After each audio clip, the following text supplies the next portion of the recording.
In this video we will change this to this in Blender. Let's start by deleting the default cube. Then add a UV sphere. Change the segment to 16. Tab to edit mode. Select the center vertices, then delete it. By pressing Shift-Alt, select one of the vertices. Unselect the opposite vertices by holding Ctrl, then left-click. Go to Edge menu, then Bridge Edge Loops. By pressing Ctrl-R, add a loop cut in the middle.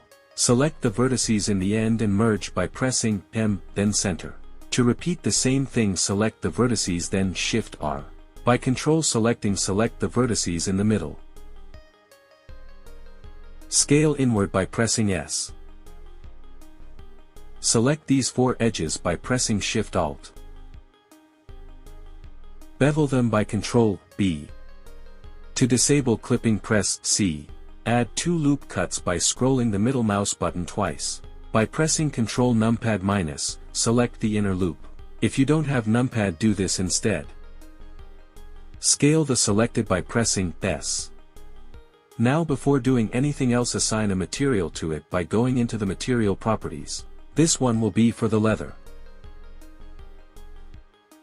Now for the lines. Assign the selected to the lines. Tab out to Object Mode. Add a subdivision surface modifier. Increase the number.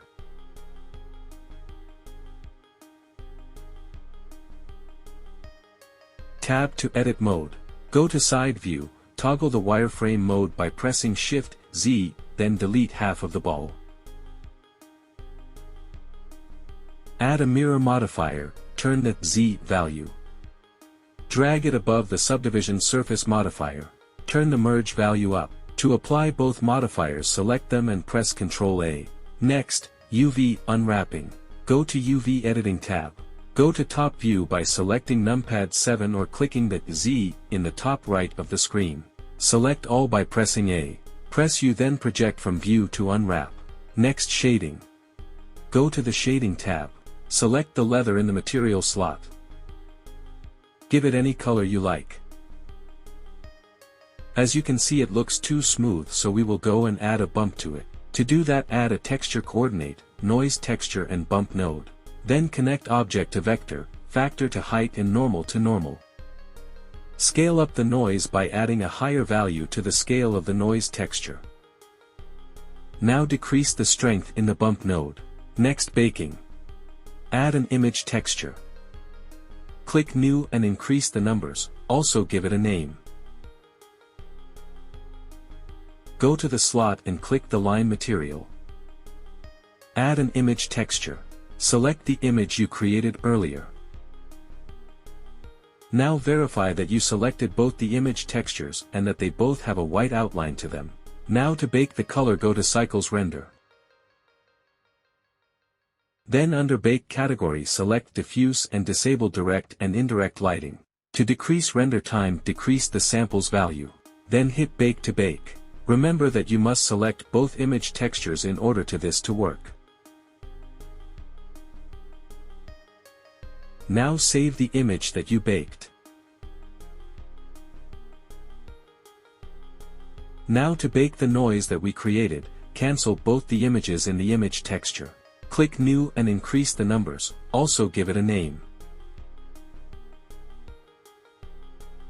Select the image you created earlier.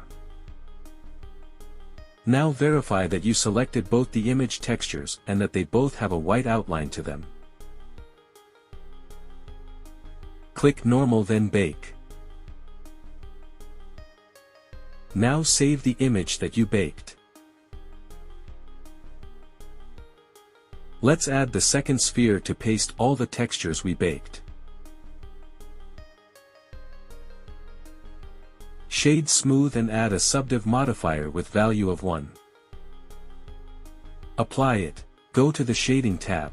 Add a new material. Go to UV Editing tab.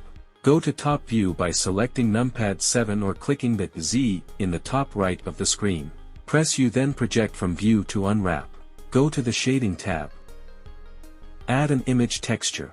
Select the image that you baked first. Plug it into the base color. Now you have the ball but it looks too smooth.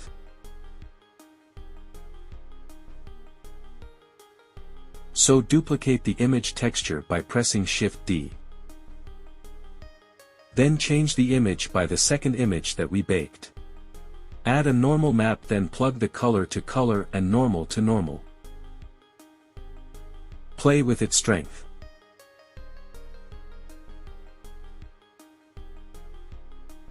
If your ball have a glitch, go to UV editing, select the diffuse image, then adjust the ball to the texture. If the normal of the object is acting weird, play with the settings or use the second method that I will show next.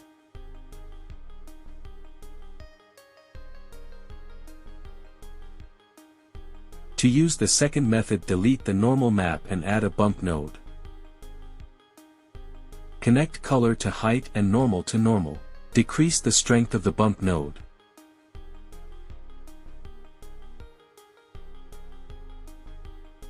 Now to make it even more similar, we will add a displacement to it, which is my next video. I hope you enjoyed the video. For more contents, hit the subscribe button.